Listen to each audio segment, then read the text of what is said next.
Chapter 1. They came down from Napa in the late afternoon when the light turns thin and the hills hold their breath. The rental car smelled of dust and cork and something burned from the long grade. Vines slid past in neat rows, then broke apart into warehouses and exits and signs that promised food and forgot it just as fast. Kevin drove. He always drove. His hands were broad and cut, and the knuckles were nicked white from old work.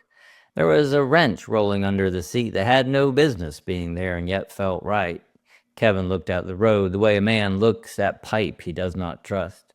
Keith rode beside him with the seat leaning back too far. He had a hoodie from a company picnic and a laptop bag at his feet like a loyal animal. He watched the sky change color and thought in numbers he did not say. They had gone to Napa because Keith said they should before things changed. Kevin did not ask what things. Things always change. Wine don't fix nothing, Kevin said. It just tells the truth louder. Keith smiled but did not answer. He was thinking about the message that had come that morning while Kevin paid for gas. All hands meeting, mandatory, in person. San Jose rose ahead of them in slabs of glass and concrete. The old orchards were gone, and the streets ran straight and wide like plans drawn by men who believed in order. Billboards spoke in clean fonts about intelligence that learned and systems that scaled.